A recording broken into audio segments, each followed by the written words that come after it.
jugando.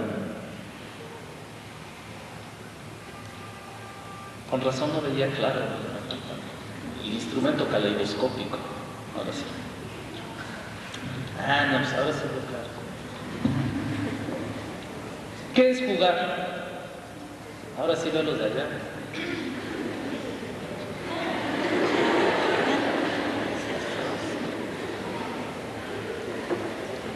Si yo digo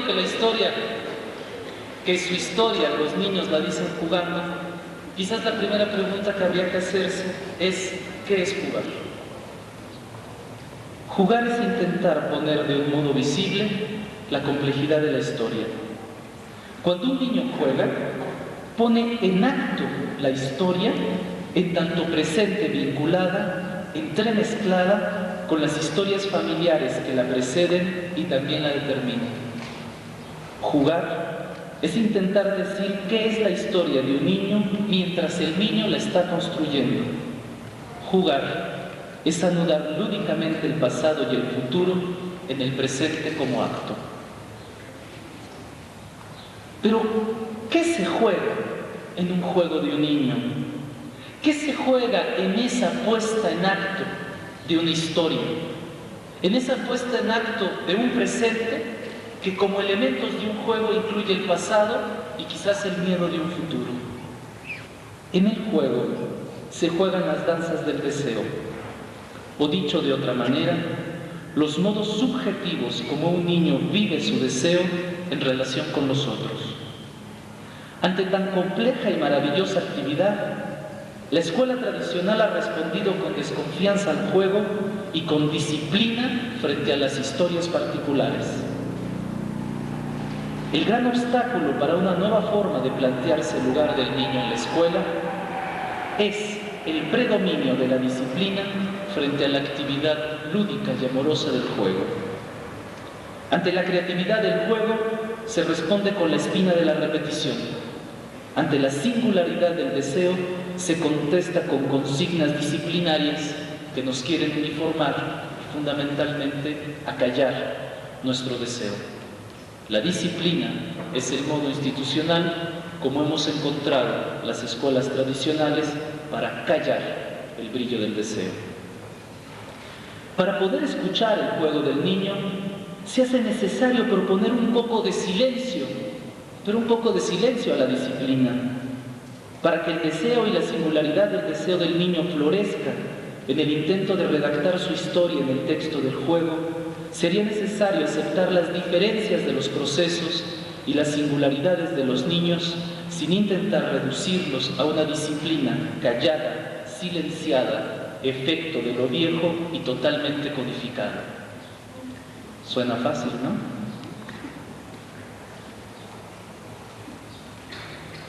En el juego, el niño no solo intenta anudar historias, sino que eso le produce una inmensa alegría. ¿Por qué una niñita se ríe cuando juega? Porque está creando. ¿Y qué es lo que está creando una niña cuando juega? Está creando un texto. Está creando un texto a partir de otros textos. Por lo tanto, jugar es descubrir las bondades y las dulzuras del lenguaje. Jugar es inventar nuevas historias, es asistir a la posibilidad humana de crear nuevos latidos, y esto es maravillosamente placentero. Por eso, cuando los niños y las niñas juegan, se ríen. Acabo de encontrarme un libro que se llama María la Curandera, que acaba de publicar la SEP para los niños de comunidades, creo que oaxaqueñas y guerrerenses, donde cuentan la historia de una curandera, que es el modo amable de hablar de una bruja. Y entonces, este cuento narra la historia de cómo la curandera hace jazmín, té de jazmín, baña con flores, cura mal de amor. Y lo que la curandera propone es que la alegría es quizás eso que acontece todos los días y que no le damos ninguna importancia. Y la curandera proponía como método de cura precisamente que cuando teníamos una gran alegría llenáramos nuestra casa de flores, Que le dijéramos a la alegría que nos dimos cuenta que llegó y que pusiéramos muchas flores en jarrones muy bonitos. Y que cuando hubiera alegrías pequeñitas, pues pusiéramos flores chiquitas, pero para decirle a la alegría que nos dimos cuenta que llegó.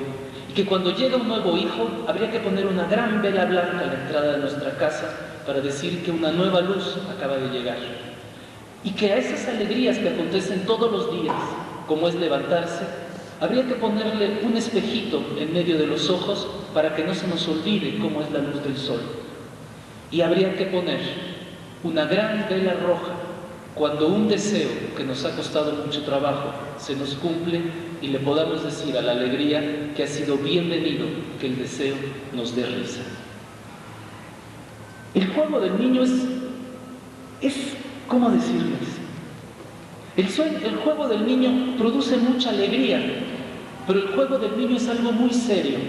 Cuando los niños juegan, están muy concentrados, porque eso es muy serio.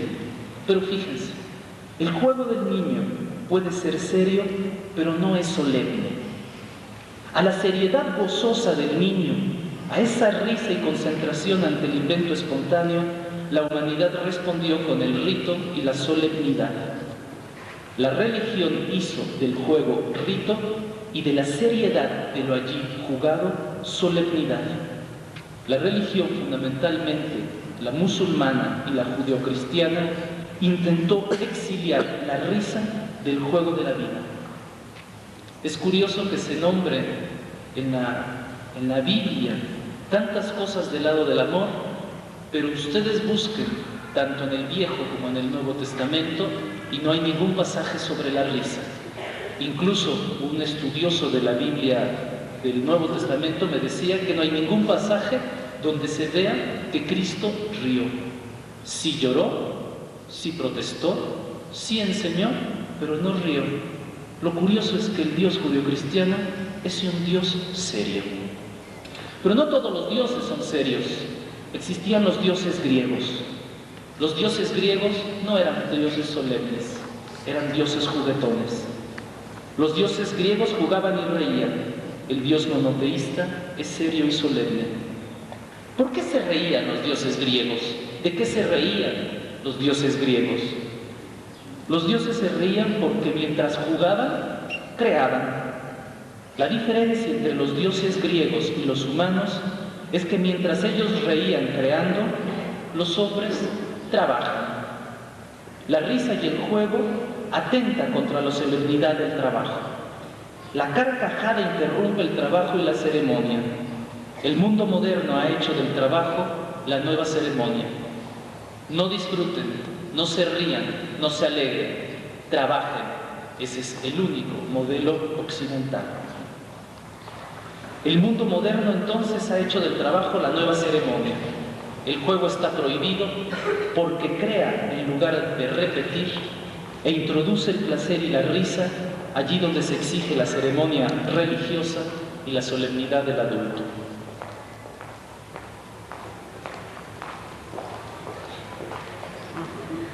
Cambio de guaruras. ¿Qué los de la Universidad Pedagógica vienen y hacen algo o por qué tengo guaruras? ¿Ustedes me creen? ¡Qué belleza de guaruras! Ya quisieran. No, pero es que los guaruras así se vuelven ángeles de la guarda. Claro. Bien, en el juego el niño se ríe porque se trata de algo muy serio. ¿De qué se trata en el juego de los niños? Se trata de hacer florecer brotes de vida y silencios de muerte. En el trabajo el hombre se endurece porque su alienación no le da risa. La escuela como formadora, en todos los sentidos, de los próximos obreros del sistema, no puede aceptar, si se lo plantea de modo tradicional, ni el juego ni la risa.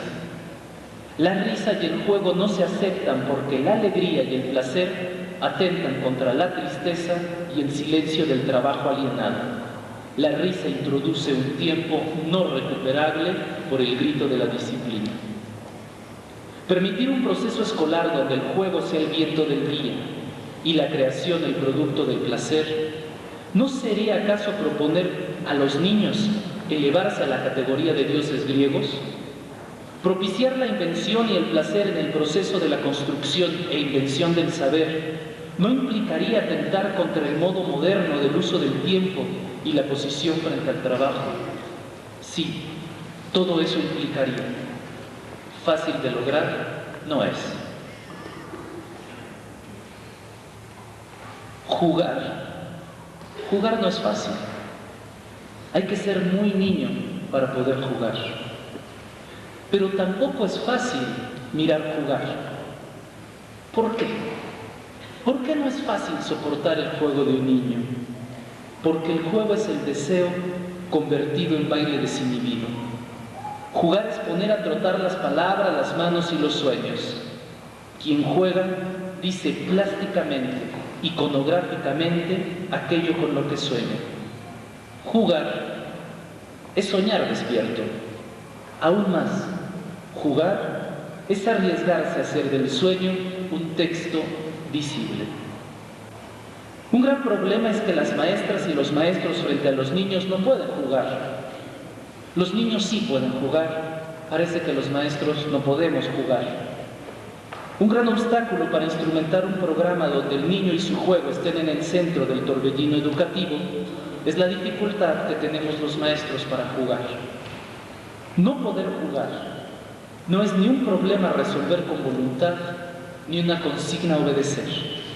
Los adultos no podemos jugar porque hemos olvidado.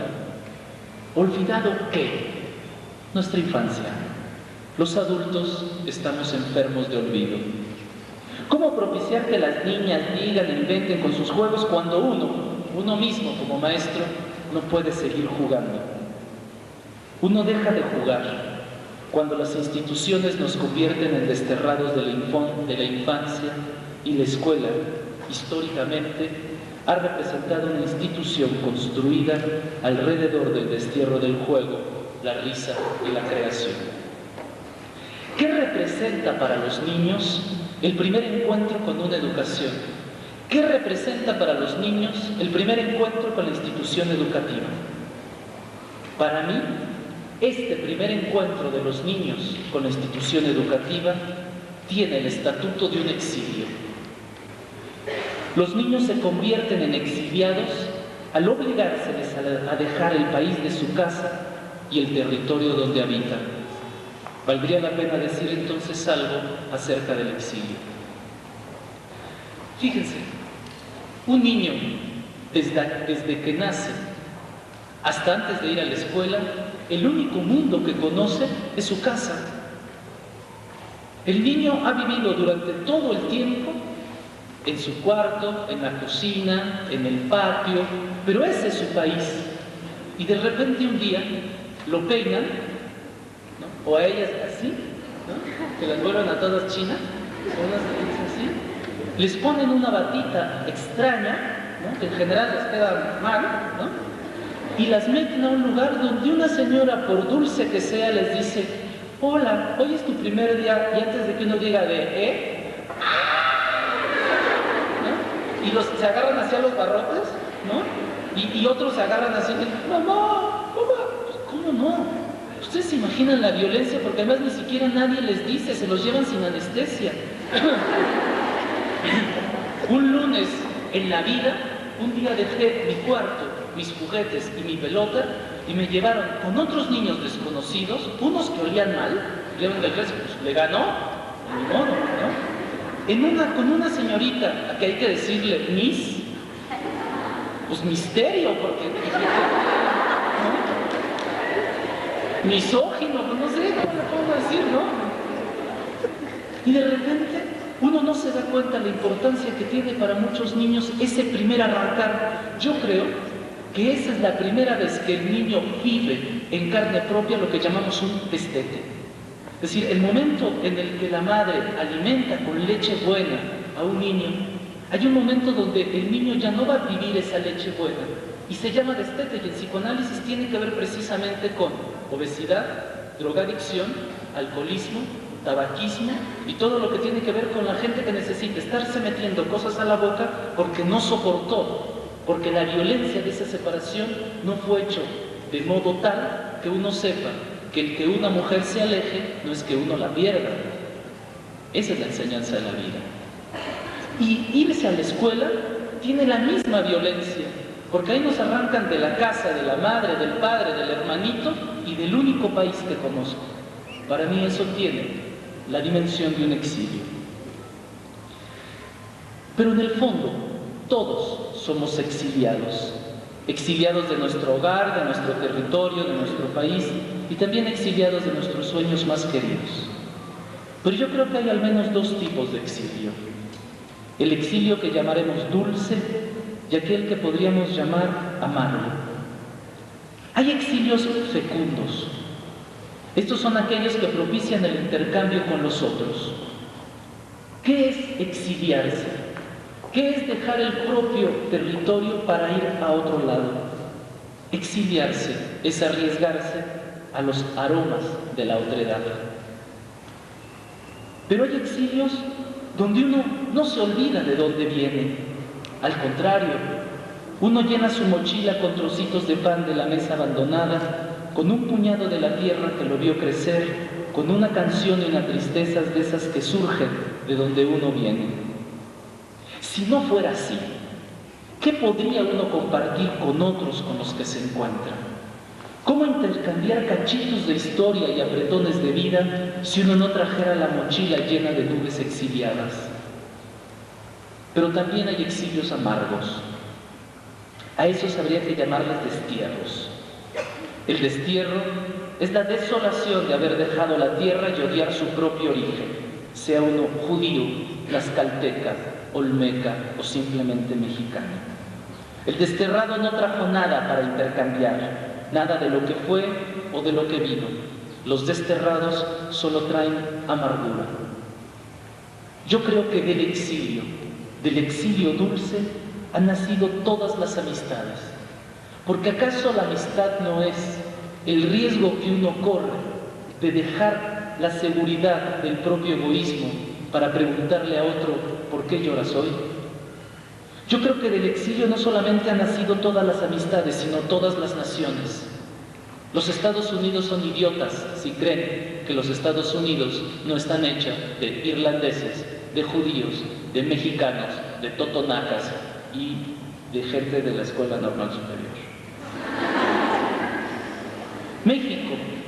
México sería lo que es si no fuera por la fuerza que trajo el exilio español de 1939. Hubiera existido el Colegio Madrid, la Universidad Nacional Autónoma de México, hubiéramos conocido la poesía de León Felipe o todo lo que es la política si no hubieran venido los españoles en el 39. ¿O qué habría sido de México si no hubiera venido la sabiduría del exilio chileno del 73 y el argentino del 76? ¿Podríamos hablar de literatura mexicana sin Álvaro Mutis? ¿Podríamos hablar de literatura mexicana sin García Márquez? ¿Podríamos hablar sin Cardosa y Aragón? Yo creo que no. La literatura mexicana es precisamente un texto escrito con varias manos en una sola lengua. Mientras el exilio dulce implica la posibilidad de la amistad y de generar naciones, el destierro implica la imposibilidad de compartir, porque los exiliados que se viven como desterrados, lo que expulsaron fue el placer del recuerdo. Los niños, al ir a la escuela, comienzan el camino del exilio y muchas escuelas les proponen el camino del destierro. Algunas escuelas quieren arrancarle a los niños sus risas y sus